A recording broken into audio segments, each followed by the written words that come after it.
안녕하세요. 나이브TV 블랙아웃 BC입니다.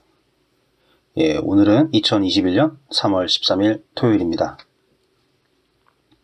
오늘은 주간 최백은 22번째 시간입니다. 오늘 굉장히 내용이 좀 긴데요. 사실은 더 길어질 수도 있는데 일단은 중간에 한번 잘랐습니다. 한번 나눠서 올리려고 하는데요. 나머지 분량은 아직 준비 중에 있고요. 바로 이어서 올리거나 아니면은 상황이 여의치 않으면은 정리가 되는 대로 다음 주에 올리려고 합니다. 이번 주간 채백은요. 이번 주 지난 3월 10일 박근혜 씨가 탄핵이 인용된 탄핵절에 최백은 교수님이 방송을 하셨습니다. 방송 제목은 이거였습니다. 이재명이 쏜 활, 경제 적폐의 심장을 겨누다. 이런 제목이었는데요. 최백은 교수님의 지금까지 일련의 주장을 한 단어로 요약을 하자면은 경제민주화입니다. 이 민주화라는 표현은요, 특히 경제라는 주제와 맞물리면은 상당히 추상적으로 바뀝니다. 그렇기 때문에 주장하는 사람들에 따라서 구체적으로 다른 주장이 되는 그런 특징이 있습니다. 대표적인 예로 진성준 의원의 부동산 민주화를 들 수 있겠는데요. 진성준 의원은 작년, 그러니까 2020년 7월에 1가구 1주택을 원칙으로 하는 입법을 추진하겠다고 부동산 민주화를 위한 개혁 입법을 추진해야 한다. 이렇게 얘기했었습니다. 목적이야 선의로 봐줄 수 있겠죠. 하지만 그 실현 방법에 있어서 1가구 1주택 원칙으로 하는 입법이라니 과연 그럼 1가구 1주택을 강제하겠다는 것인지 아니면 또는 정책의 어떤 기조로서 법조문에 새겨 넣겠다는 것인지 모르겠지만 공감하기가 쉽지 않은 주장이었습니다. 이런 주장을 하기 전에 그런 게 있었죠. 토론 프로그램에서 MBC였나? 마이크 꺼진 줄 모르고 부동산 안 떨어진다고 그렇게 말했던 실책을 만회하기 위한 객기 아니었나. 이런 얘기들도 있었습니다. 여튼 지금은 진성준 의원이 중요한 것은 아니니까요. 이 얘기는 그냥 넘어가고요. 그만큼 민주화, 경제의 민주화라는 것이 결합되면 상당히 추상적인 것이라서 말하는 사람에 따라서 포장되기 좋다. 이런 얘기입니다. 이 얘기는 넘어가고요. 그럼 최백은 교수는 주장을 어떻게 하느냐? 최백은 교수는 경제의 핵심 문제를 돈의 분배로 바라보고 있습니다. 그래서 이것이 바로 민주적인 사회를 평가하는 척도라고 주장합니다. 그래서 한국은 양극화가 심하기 때문에 양극화가 심하다는 것은 특권층이 돈을 독점하고 있다는 얘기겠죠. 그래서 경제적으로 민주화되지 않은 나라라고 하는 것이에요. 그래서 이것을 해결하기 위해서 재정민주화와 금융민주화를 해야 한다고 주장합니다. 이 최백은 교수에게 민주화는 돈을 나누는 것의 문제이기 때문에 정부의 재정을 통해서 모두에게 똑같은 돈을 기본소득으로 나누어주는 것이 바로 재정민주화가 되겠습니다. 그리고 금융민주화는 모든 사람에게 신용도와 관계없이 낮은 이자 또는 무이자로 대출을 해주는 것이 금융민주화가 되겠습니다. 이런 최백은 교수의 경제민주화를 가로막는 것이 경제기득권, 그 중에서도 기재부라고 콕 집어서 얘기를 합니다. 최백은 교수의 눈에는 기재부 관료는 기재부뿐만 아니라 금융위원회, 그 다음에 한국은행의 금융통화위원회에도 들어가 있기 때문에 이런 모피아들이 위력을 행사해서 경제민주화를 가로막고 있다고 얘기합니다. 이 나이브TV에서는 최백은 교수의 기본소득 논리에 대해서 꾸준히 비판을 해오고 있었습니다. 그 중에서도 최백은 교수의 이번 주 방송에서 얘기한 새로운 내용 2가지를 한번 확인해 보도록 하겠습니다. 최백은 교수의 주장으로는 기본소득은 재정과 관련된 기재부의 특권을 건드리는 것이며 전통적 복지의 진화한 개념이라는 것입니다. 기재부가 재정 건전성을 이유로 기본소득을 반대하는 것이 특권을 건드렸다는 바로 증거라고 그렇게 얘기합니다. 그러면 전통적 복지는 뭐냐? 뭐 국민건강보험이나 고용보험 같은 사회보험과 그 다음에 아동수당, 기초연금 같은 사회수당 제도를 기본으로 보육, 교육, 의료, 뭐 요즘은 요양까지 되겠죠? 그런 서비스를 제공하는 것. 정부에서 제공하는 것이죠. 그래서 기본소득은 이러한 복지의 지향 목표를 건드리지 않으면서 사회보험, 사회수당, 공공부조의 내용을 강화, 그 다음에 실행력을 높이고 동시에 조세 저항이 없다. 이런 주장을 합니다. 그러니까 기존의 복지제도의 내용을 강화하고 실행력을 높이고 동시에 조세 저항도 없다. 아주 완벽한 그런 정책이라는 얘기를 하고 있는 겁니다. 이 내용을 얘기하면서 최백은 교수가 별다른 해석이 아니지 설명이 없었어요. 그러니까 제가 생각하자면 실행력을 높인다는 것은 아마 조건 없이 모두에게 나눠주는 것이니까 사각지대가 없어진다 이런 뜻인 것 같고요. 조세 저항이 없다는 것은 제가 20번째였죠? 20번째 주간 최백은에서 한번 논파했던 내용인데요. 그 최백은 교수가 주장한 조세 원리, 전체 국민의 95%는 손해를 보거나 아니면은 이익을 얻고, 손해를 보지 않거나 이익을 얻고 상위 5%만 손해를 보는 것.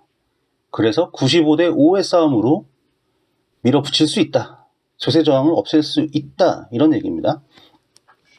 그때 이제 20번째 주간 최백은에서 한번 얘기했었지만 다시 한 번만 정리해 보겠습니다. 지지난주에는 제가 월 10만원 예를 들었었는데요. 이번 주에는 최백은 교수가 연 60만원, 연 1년에 50만원에서 1년 60만원은 바로바로 가능하다. 이렇게 얘기를 했으니까요. 여기에 맞춰서 한번 해볼게요. 자, 월 10만원이 1년에 60조가 필요했으니까요. 1년 60만원이면은 30조가 필요한 게 되겠죠. 이 최백은 교수는 국토보유세를 예로 들었습니다. 비슷하게 지금 현행 종합부동산세가 있습니다. 이 종부세가 1년에 거치는 규모를 보면은 2019년 기준에 2조 6,713억 원이었습니다. 30조 재원을 채우기에는 상당히 택도 없이 모자라죠. 여기에 추가해서 종합부동산세 누진 정도를 살펴보겠습니다. 올해 1월 1일에 그 조선일보 경제 파트죠. 조선비즈에서 보도한 내용에 따르면은 2019년 종부세를 낸 국민은 총 59만 2,008명이었다고 합니다. 개인이 55만 8,205명, 그 다음에 법인이 3만 3,803명이었습니다. 총 3조 72억 원을 종부세로 냈다고 합니다. 그러면은 아까 2019년 기준 2조 6,713억 원이랑은 좀 차이가 나는데요. 3천억 원 차이가 나는데 어차피 30조 원, 우리 기본소득 1년에 60만 원짜리 하기에는 일단 턱없이 모자란 거는 마찬가지니까요. 이 부분은 살짝 넘어가기로 하죠. 결국 그 최백은 교수의 국토보유세 모델로는 현행 종합부동산세 10배를 거둬야 됩니다. 그래서 세율이 가파르게 증가해야 되죠. 그럼 과연 이런 상황에서 부자만 다 거두면 되느냐? 지금보다 10배를 더 거둬야 되는 상황에서 이 지금 종부세의 누진 정도를 어떻게 확인하면 될까요? 그러니까 예를 들어서 이렇게 하면 되겠습니다. 상위 10%가 부담하는 퍼센트를 보면 되겠죠. 현재 종합부동산세는 상위 10%가 부담하는 비율이 전체의 84.8%라고 합니다. 최백은 교수의 조세 모델은요, 상위 5%가 전체의 69%를 부담하고요. 그 다음에 상위 10%까지 하면은 전체의 74%를 부담하게 됩니다. 그런 모델이에요. 그러니까 상위 10%의 세금 부담률이 지금의 종합부동산세에서 최백은 교수의 모델로 가면은 상위 10%는 오히려 세금 부담률이 떨어지죠. 그러면은 그 떨어지는 거를 그만큼 상위 10% 이하의 계층이 부담을 해야 되죠. 부담을 해야 되는데 1년에 60만 원이니까 월 5만 원짜리 기본소득 상위 5%를 제외한 나머지 계층에서 세금을 내고 기본소득을 받으면 소득이 오히려 증가한다. 이 월 5만 원 가지고 1년에 60만 원 가지고 그런 조세 모델을 만든다. 이거는 허구에 가깝습니다. 이렇게 간단하게 확인이 되는 상황을 최백운 교수는 자신의 조세 모델로 시청자들을 기만하고 있는 겁니다. 최백운 교수뿐만이 아닙니다. 현장 행정의 전문가라는 이재명 지사, 그리고 기본소득 포럼으로 기본소득을 연구한다는 의원들까지 사실 다 마찬가지입니다. 한심하다고밖에는 얘기 못하겠어요. 1년에 5, 60만 원, 즉 월 5만 원 정도의 기본소득을 실행하기도 힘든 판에 지급 대상이 전체가 되는 만큼 필요한 사람에게 적게 전달되는 이런 기본소득, 효과가 떨어지죠. 이 효과가 떨어진다는 것이 자연스럽게 예상되고 있는데 무슨 연구를 합니까? 예? 정신 차려야 되는 부분입니다. 예, 이 얘기를 제가 또 한 것은요. 이게 그만큼 말이 안 되는 내용이기 때문입니다. 자, 그리고 이어나가면요. 방송에서 이제 최백운 교수는 기본소득이 훌륭하다는 실험 결과가 나왔다고 하나를 소개했습니다. 네, 핀란드 이후로 기본소득 실험이 없는 줄 알았는데요. 또 한 곳이 있었나 봐요. 네. 올해 초에 이낙연, 이제는 전 대표님이죠. 이낙연 전 대표님. 이낙연 이제 당시 대표께서 올해 초에 기자들이 그 기본소득에 대해서 기자들 질문에 대답을 하면서 기본소득에 대해서 현재 실행하고 있는 곳은 알래스카밖에 없지 않냐 이렇게 짧게 대답한 것이 있었는데요. 이거에 대해서 이제 기본소득 옹호론자들이 아무것도 모르는 소리라고 막 관광된 적이 있었습니다. 결국 이제 실행하는 곳은 없고요. 이제 여러 곳에서 지금 실험 중이라는 얘기인데요. 핀란드 이후로 미국의 여러 시에서도 지금 실험을 마친 곳이 있고, 그 다음에 실험 계획을 갖고 있는 곳이 있고, 또 중국의 어느 한 곳에서도 지금 실험 중인가 뭔가 하고 있는 것으로 보입니다. 근데 본론으로 돌아오면은 도대체 그럼 이 실험 결과가 어디서 나온 거냐?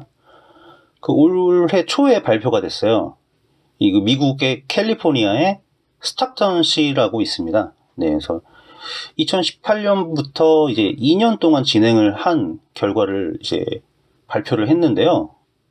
굉장히 긍정적인 결과가 나왔다고 합니다. 그러면 이 스탁턴시 기본소득 이야기를 한번 들어보겠습니다. 스탁턴시는요, 테스트로 125가구에 월 500달러를 지급을 했습니다. 대상 선정은 랜덤으로 했습니다. 소득 수준에 관계없이 기본소득 취지에 맞게. 그래서 어떤 방법으로 했냐면은 총 4,200가구에 우편을 보내가지고요. 편지를 보내서 거기서 응답한 가구 중에서 이제 추가적으로 자기네들의 그 웹사이트에 필요한 내용을 작성한 가구들. 그래서 총 125가구가 선정이 됐고요. 그 다음에 이제 기본소득을 받지 않는 그룹을 또 따로 선정을 했습니다. 그래서 실험 대조군으로서 200가구를 선정했습니다. 현재 이제 공개된 것은 실험 기간은 총 2년이었는데요. 그 2020년은 코로나 때문에 굉장히 큰 변수가 작용하고 있기 때문에 실험 결과로 보이기가 쉽지 않을 거예요. 그래서 첫 번째 1년의 결과를 가지고 공개를 했습니다. 그래서 이 주최단체가 이제 보고하는 세 가지가 있는데요. 첫 번째는 기본소득. 정확하게는 여기서는 이제 원래 기본소득이 영어로 하면은 Universal Basic Income이잖아요. 그런 표현은 안 쓰고 여기서는 이제 Guaranteed Income이라는 표현을 쓰더라고요. 그러니까 보장소득이라는 뜻이겠죠. 그래서 소득을 보장해준다. 그러니까 소득이 좀 확실하지 않은 소득이 적거나 아니면 정규직이 아니라서 소득이 들어오는 게 불규칙적이라던가 그런 가구들에게 월 500달러를 주기적으로 이제 지급해주는 그런 것입니다. 그래서 이 효과가 일단 스트레스가 줄어들었다. 네, 스트레스가 줄어들고요. 그리고 이 받은 돈의 사용은 정신적으로 안정이 되니까 스트레스가 적어지니까 뭐 술이나 담배 같은 걸로는 쓰이지 않고요. 거의 다 이제 음식을 사는 등의 생활 필수 요소에 사용이 됐습니다. 그리고 가장 주목을 끈 것은요, 이 세 번째인데요. 이 정규직 고용률이 이제 기본소득을 받은 그룹과 받지 않은 그룹 상승률이 달랐는데요. 이 소득을 받은 그룹, 월 500달러를 받은 그룹은 정규직 고용률이 28%에서 40%로 12%포인트 증가했고요. 그 다음에 이제 보장소득, 기본소득을 받지 않은 그룹에서는 32%에서 37%로 5%포인트밖에 증가하지 않았습니다. 네, 그래서 이게 굉장히 기본소득이 긍정적인 효과를 가지고 왔다. 예, 이런 주장을 하는 건데요. 이것을 최백운 교수님이 방송에서 그대로 카피앤페이스트 해서 시청자들에게 알려줬습니다. 이건 굉장히 긍정적으로 보이죠. 근데 그럼 이걸 가지고 기본소득을 도입하면은 좋겠다. 기본소득을 도입하자. 이런 주장을 하면은 어떨까요? 저는 여기 이 결과에 대해서 의문점을 갖고 있습니다. 뭐 결과에 대한 의문점이라기보다는요, 이 결과를 가지고 실제 적용을 할 때 어떻게 해야 될까? 이미 정규직을 갖고 있는 가구는 그러면 기본소득을 왜 받아야 될까요? 이거 질문을 조금 바꿔보면요, 비정규직으로 소득이 일정하지 않고 또는 소득이 좀 모자란 저소득 가구에게만 안정적인 소득을 보장하면 안 되나요? 이런 질문이 되겠죠. 이런 질문에 대해서 답을 얻기 위해서는 이 기본소득 실험을 한 주최 측, 뭐 스탁턴 씨라던가 여기서 좀 대답을 해줬으면 좋겠어요. 정규직 일자리로 이미 갖고 있는 사람들이 직업의 이동이 있었는지, 아니면은 기본소득으로 받은 월 500달러니까는 연 6,000달러 되겠죠?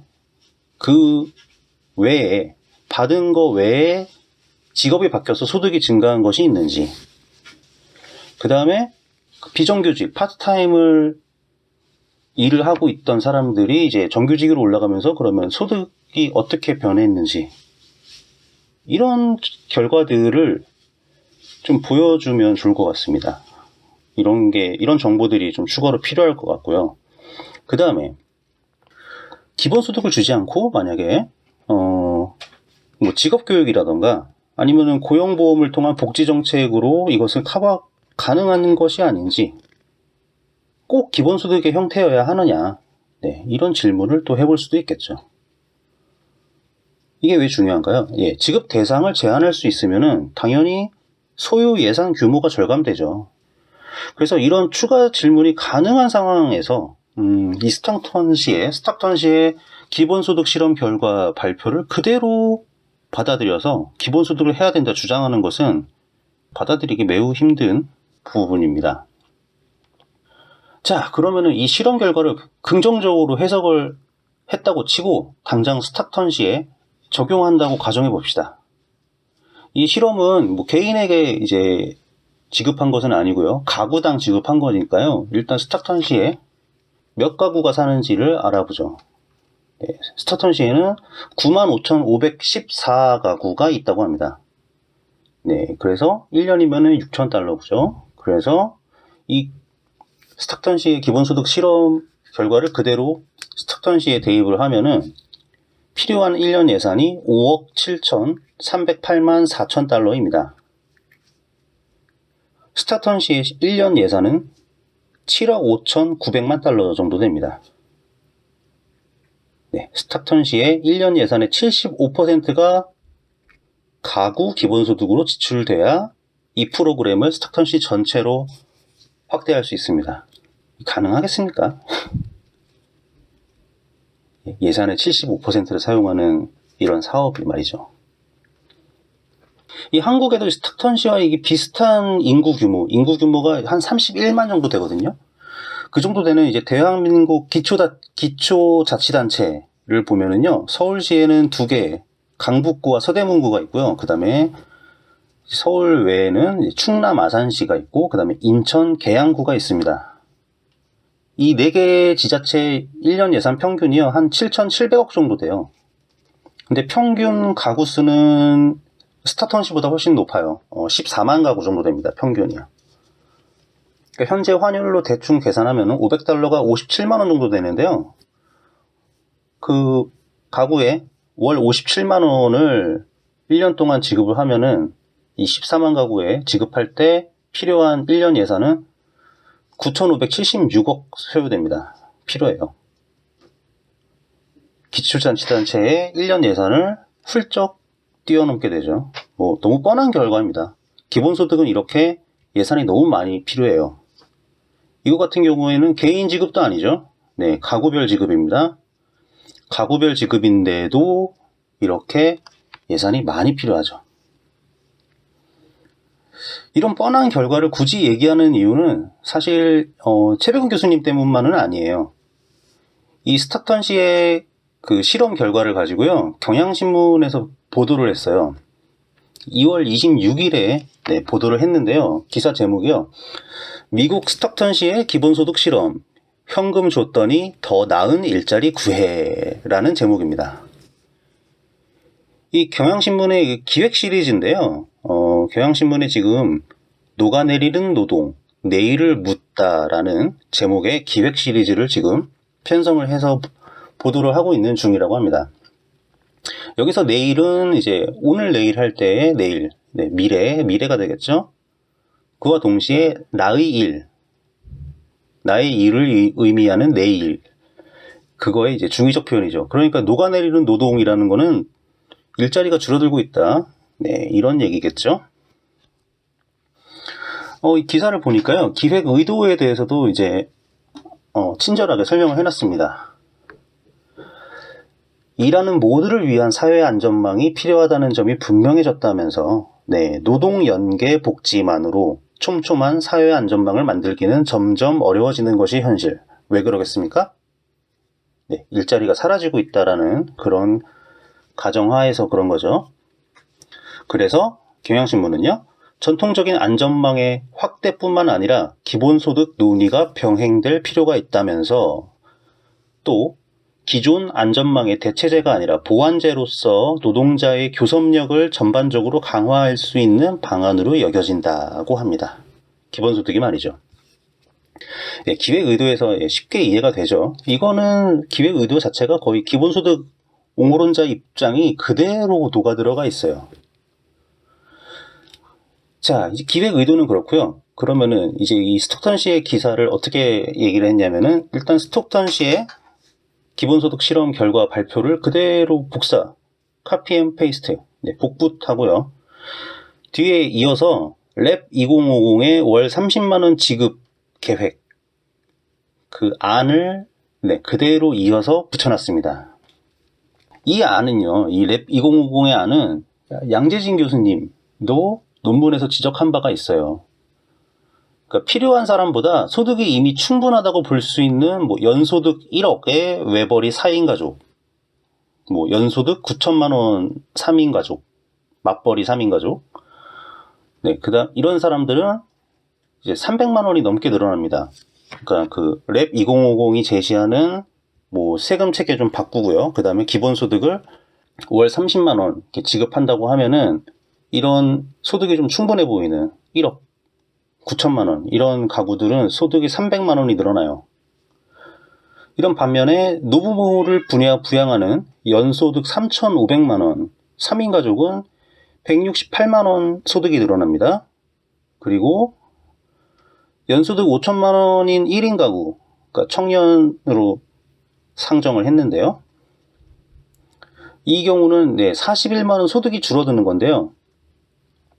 근데 이제 고향에 계시는 부모님을 소환합니다. 고향에 계신 부모님 2분과 그 다음에 소득이 지금 당장 없는 동생을 추가 설정을 합니다. 그래서 4인 가족으로 만들어요. 그렇게 하면은 398만 원 소득이 늘어난다고 살짝 수정을 해놨습니다. 그 다음에 이제 연소득이 없는 그리고 미취학 자녀가 있는 한부모 가정의 경우에는 이 랩 2050의 기본소득 전후로 소득 변화가 전혀 없습니다. 뭐가 뒤죽박죽이죠. 랩 2050에서는 그 기본소득을 이제 1인당 월 30만 원 지급한다고 하니까요. 그러면은 이 소개해드린 각 가구들이 1인당 소득이 어떻게 바뀌는지 한번 보겠습니다. 가장 먼저 연 1억을 벌어들이는 4인 가구 소득이 1인당 2,500만 원에서요. 소득이 1인당 이제 기본소득을 받으면 약 88만 원 정도 증가합니다. 그 다음에 이제 맞벌이 연 1년 9천만 원 3인 가구는 소득이 1인당 3천만 원이죠. 근데 소득이 1인당 약 104만 원 증가합니다. 이것도 좀 이상합니다. 1인당 2,500만 원 받는 사람은 88만 원 증가하는데 한 사람당 3천만 원 벌어들이고 있는 가정은 104만 원이 증가합니다. 계속 이어서 보죠. 3,500만 원 1년 3,500만 원 벌어들이는 가구는 이제 소득이 1인당 1,167만 원 되겠죠? 여기는 소득이 1인당 56만 원 증가합니다. 더 줄어들었죠? 그 다음에 소득이 현재 없는 2인 가구 소득 변화 없다 그랬습니다. 소득이 늘어나는 게 없어요. 자, 그 다음에 그 부모님과 동생을 소환한 소득 5천만 원 4인 가구 부모님과 소득이 없는 동생을 소환했죠. 뭐 그렇게 하면은 혼자서 5천만 원 버는 게 이제 4사람이 버는 걸로 하면은 1,250만 원 되겠죠. 이쪽은 소득이 99만 5천 원 증가합니다. 뒤죽박죽이에요. 기사도 이 논리적인 엄밀함이 있어야 되잖아요. 스타턴시의 결과에 대해서 아무런 의문점도 갖지 않고 분석 없이 결과를 그대로 옮겼습니다. 그리고 자신들의 기획과 방향에 갖고 그러니까 아무 질문이 없는 거죠. 기본소득 좋구나. 여기서 추가한 랩 2050의 기본소득 도입 전후의 소득 배분이 도대체 어떤 면에서 정의로운지 알아볼 수가 없습니다. 최백운 교수 마냥 손해보는 사람 없이 모두가 스스로 소득이 늘어나는 것처럼 포장을 했죠. 그런데 이게 어떻게 되는 거냐면은 기존의 복지를 정리하고 세금 제도의 누진성을 강화해서 만든 재원 187조 원이라고 합니다. 187조 원. 여기에 또 기본소득 옹호론자들의 특유의 계산법이 들어갑니다. 이 187조 원은 대한민국 GDP의 8.5%라고 합니다. 숫자를 작아 보이게 만드는 방법이죠. 우리나라 정부 예산의 총 세입이 402조입니다. 402조. 그 중에서 일반 회계 부분은 332조예요. 그러니까 세입의 절반 이상이 넘는 겁니다. 이 187조라는 돈은요. 이런 예산을 가지고 누진성이 강화된 것이라고 하는 겁니다. 이게 누진성이 강화된 걸까요? 일단은 그 랩 2050에서는 기본소득을 나눠주고 난 다음에 이제 결과를 가지고 얘기를 하는 거기 때문에 그 랩 2050에서 기본소득을 하기 위해서 주장하는 이 세금 제도가 과연 누진성이 현행 그 세금 제도보다 강화됐다는 증거는 일단 당장 찾을 수가 없어요. 그러면 지금 이제 현행 조세 체계 자체가 그러면은 누진성이 정말 떨어지냐, 이거를 좀 한번 확인해 보도록 하죠. 아까 종합부동산세 얘기했죠. 종합부동산세를 보면은 상위 10%가 84.8%를 부담하고 있습니다. 낮다고 볼 수 없죠. 또 이 양재진 교수님이 그 논문에서 보면은 이 소득세의 경우도 확인해 볼 수 있는데요. 소득세의 경우에는 상위 10%가 전체 소득세의 78.7%를 부담하고 있습니다. 그러니까 종부세의 경우를 봐도, 소득세의 경우를 봐도요, 지금 현재 조세 제도는 랩 2050에서 주장하거나 또는 뭐 최백은 교수가 얘기하는 것처럼 누진성 자체가 낮은 편이 아니에요. 예. 높은 누진성을 갖고 있습니다. 또 이 사람도 있어요. 대표적인 기본소득 옹호론자 중에서 그 시대전환의 조정훈 의원 있죠. 예, 더불어 시민당을 통해서 비례대표 의원이 되고 이제 다시 원래 자기의 정당 시대전환으로 돌아간 지금 서울시장 보궐선거 박영선 후보 캠프에도 들어갔죠. 이 사람은 작년에 뭘 얘기했냐면요. 세계은행이 이제 기본소득 보고서를 냈어요. 기본소득에 대한 전반적인 설명을 담은 그런 보고서를, 굉장히 긴 보고서를 냈는데요. 그거를 인용하면서 뭐라고 얘기했냐면은 한국의 조세 체계는 누진성이 낮아서 이 누진성을 더 강화한 다음에 기본소득을 해야 한다. 이런 얘기를 해서 프레시안인가? 여기다가 얘기를 했습니다. 그 얘기를 프레시안에서 그대로 실어줬죠. 이게 너무 길어가지고 제가 이 보고서를 일단 입수를 했는데요. 너무 길어가지고 아직 다 확인을 못했어요. 과연 이 세계은행의 보고서에 누진성을 강화해야 된다는 얘기가 나오는 건지, 아니면 조정훈 의원의 생각인지, 그것도 아니면은 그 프레시안의 생각인지, 뭐 어쨌든 지금 대한민국의 종합부동산세와 소득세를 보면은 상위 10%에서 지금보다 세금을 더 걷어야 된다는 얘기가 되겠죠. 상위 10% 세금 부담률이 90%까지 올라가면은 만족을 할까요? 근데 올린다고 하면은 그쪽에서 가만히 있겠습니까? 세금을 안 내지는 못할 거예요. 근데 뭐 부동산을 다 던져버릴 수도 있죠. 부동산 같은 경우에는. 팔아버리고 그냥 현금으로 바꿔서 땅이나 건물로 갖고 있으면은 세금을 너무 많이 들어가니까 그냥 다 팔아버리는 거예요. 뭐 그럴 수도 있겠죠. 어쨌든 그 사람들이 팔아버리면은 재원이 줄어드는 겁니다. 그리고 한국의 이 세금 누진도에 대해서 또 다른 근거를 찾아왔는데요. 한국경제연구원의 성명재 박사가 쓴 2016년 논문입니다. 제목은 소득세 부담, 누진도, 소득 재분배 효과의 국제 비교라는 제목인데요. 이 논문에서 결론은 이런 거예요. 대한민국의 조세 체계는 과세자 비율이 적고, 즉 세금 내는 사람이 적다는 겁니다. 왜냐면은 감면되고 면제되는 사람들이 많이 있기 때문에.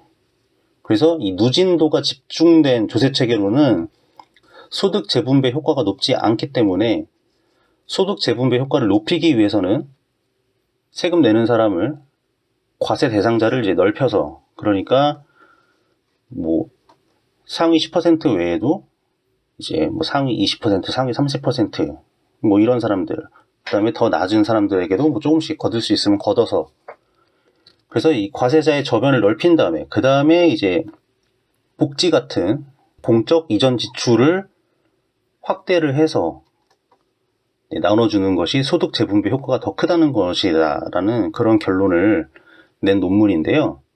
그래서 중간에 이제 이 누진도를 비교를 해요. 해외 여러 국가들의 사례와 이제 비교를 해서 주장을 하는데요. 여기서는 이제 누진도를 확인하기 위해서 상위 10%와 하위 10% 소득자의 소득세 납세 비율을 비교를 합니다. 영국 같은 경우에는 이렇다고 해요. 영국은 2014년 기준으로 보면은 상위 10%가 하위 10%보다 44.3배 소득세를 더 많이 납부한다고 합니다. 그럼 한국은 어떨까요? 한국의 경우는 749.5배를 납부한다고 합니다. 엄청 차이가 납니다. 엄청나게. 근데 그럼에도 소득 재분배 효율 자체는 한국보다 영국이 더 높다고 해요. 여기서 이제 제가 인용하고 싶은 부분은 한국의 소득세 누진도가 절대 낮지 않다라는 겁니다. 이 영국 말고 다른 국가들하고도 이제 이런 누진도를 비교하지는 않아서 좀 아쉽지만, 네, 영국이 44배고 한국이 약 750배 정도니까 이 차이, 누진도 차이가 엄청나다는 걸 알 수 있죠. 다른 나라들과 비교를 해도 네, 한국 정도 되는 나라가 글쎄요, 많지는 않을 것 같습니다. 하여튼 이런 상황에서 조세제도의 누진성을 강화해서 기본소득을 하자는 랩 2050의 주장 자체도 굉장히 황당하고요. 이런 황당한 랩 2050의 주장과 그 다음에 추가적인 분석이 반드시 필요한 스타턴 씨의 사례를 단지 자신들의 기획 의도와 같다고 그냥 기사를 쓴 기자, 마찬가지로 황당합니다. 그나마 이제 다행인 것은 뭐 이 정도죠. 기획 의도를 굉장히 투명하게 밝혔기 때문에 뻔한 얘기를 하겠구나라는 것을 알아차릴 수 있다. 네, 이 정도밖에 없네요. 네, 이렇게 근거가 빈약하고 왜곡된 주장을 하는 교수, 최백운 교수님, 그리고 기본소득 옹호론자들의 주장을 질문과 분석도 없이 그냥 지면에 실어버리는 기자들에 의해서 이 기본소득을 둘러싼 정책 논의나 논쟁은 단순한 진영 논리로밖에 흘러가지 않습니다.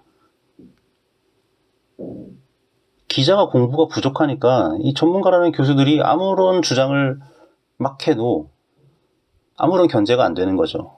더 쉽게 왜곡된 주장을 할 수 있는 거죠. 자, 이런 상황에서 이제 앞으로 본격적인 대선 레이스가 펼쳐질 텐데요. 제대로 된 정책 비교를 언론에 기대할 수 있겠습니까? 어렵죠. 많은 분들이 언론을 비판하는 이유이기도 합니다. 자, 그래서 여기까지 일단 최백운 교수가 이번 주에 얘기한 재정민주화 부분, 즉 기본소득 부분을 얘기했고요. 다음으로는 이제 금융민주화, 기본대출에 대한 이야기로 이어져야 되는데요. 시간이 적당히 제법 지난 것 같아서요. 일단 여기서 한번 끊고요. 기본대출에 관한 내용은 추가적으로 더 정리를 해서 다음 에피소드에 올려드리겠습니다. 청취해 주셔서 감사합니다.